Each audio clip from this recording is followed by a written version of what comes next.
So I arrive in New York, I have this female roommate from Microsoft, and she says, well, a bunch of us are here, 30 of us for this computer show.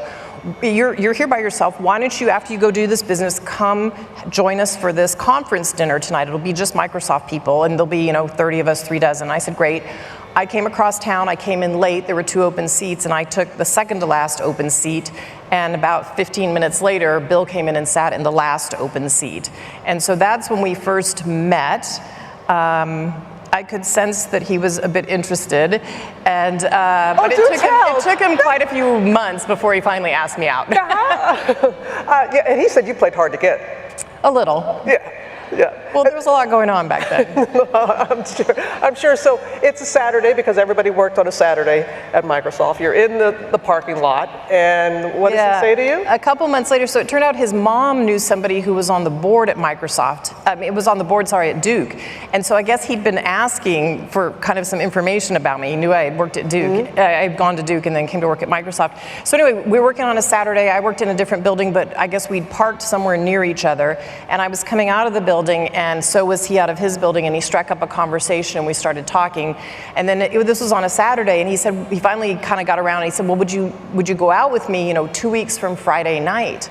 And I'm like, 2 weeks from Friday night? Who knows their calendar that far out? I said, that wasn't really that spontaneous enough for me. Maybe call me closer to the date. That would be interesting, but call me a couple days ahead. And so I gave him my phone number, and he called me 2 hours later at home. He said, well, I have 2 things I have to go to tonight, a user group dinner and something else, but then could you go out with me for a drink? And I said, well, I guess that's a little more spontaneous, so I ended up going out with him. And the rest, as they say, is history.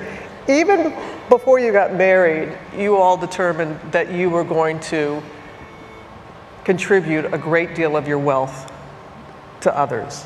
How did that conversation come about, and why did you all decide to do that? Well, we both had been from families who really believed in volunteerism, believed in community service and giving back. And that was embedded deeply in both of our family structures, if you go back. And so we'd been dating for about 5.5 years, and during the time we were engaged, we took our first trip to Africa.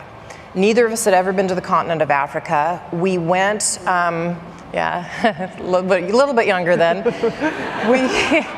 We went to see the animals and the savannah. We went on a safari. We took other couples with us. It was beautiful. We fell in love with everything we saw. But it's really not at all trite to say that we really fell in love with the people. And it started us on this series of questions of sort of saying to ourselves, what is going on here? Why is it we can be in a Land Rover or a Jeep and but there aren't many great roads, and how is it that we see all these people walking along the road to an open air market, men in flip-flops, women often with bare feet and a child in their belly and one on their back and something on their head. What has gone on here that things haven't started? And at the end of this trip, we went off to an island that we were planning to go just for a few days before we came home off the coast of Africa. And we were already engaged to be married, and we had a series of marriage questionnaire we had done to prepare for getting married. And we had a few things we wanted to go over where we wanted to make sure our values were the same, et cetera. And we started to talk on that trip that the vast majority of the resources from Microsoft would go back for society. And that was it was a given. And it was an easy discussion. It's what we both believed and we fundamentally wanted to do. And we just thought it would be later in our lives when we got to do it. Hey everybody, this is shocking news coming out from Bill and Melinda Gates. They have announced that they are going to be divorcing after 27 years of their marriage. And this is absolutely shocking and unbelievable, because Bill Gates is one of those figures in America which a lot of people look up to. Like, he's founded Microsoft, he's founded the Bill and Melinda Gates with his wife, and he's had a very successful career in also staying mainstream in the media.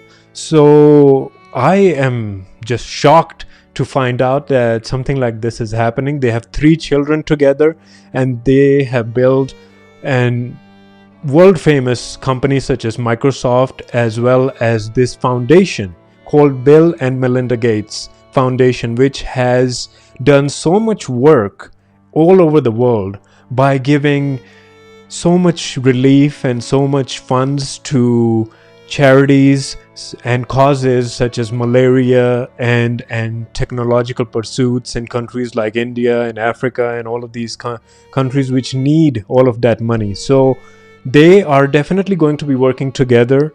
That's what they've said in the joint statement, that they are going to continue their work in the organization.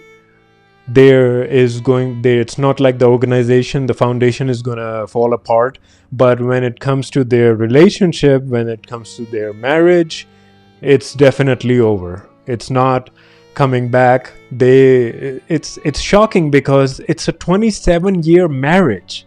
It's a long marriage, and for older people going through this, it's unbelievable that how can people go through something like this in this phase of their lives. Their kids are obviously 3 children that have already grown up, and they're definitely doing things in their own lives. And then you hear something like this, which is shocking because a lot of people already who are anti-vaxxers or who don't trust Bill Gates, who's trying to supposedly put a chip in your mind, they absolutely hate him and don't believe him.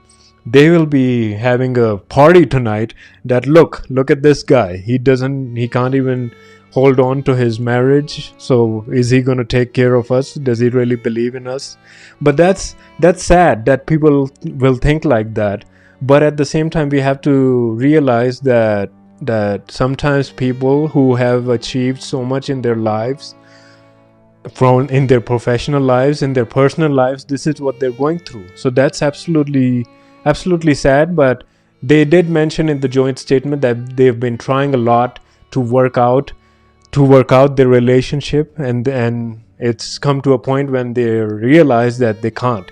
And that's something which is sad, which we as people should not get into people's personal lives that much. But it is definitely sad to see a person in such a grand level, and they even have issues in their personal lives. They even can't hold on to something that a lot of normal people struggle with, even after 27 years. So all I can say is best of luck to them in their future, whatever happens. We've seen this happening a lot lately with Jeff Bezos from Amazon. He had a high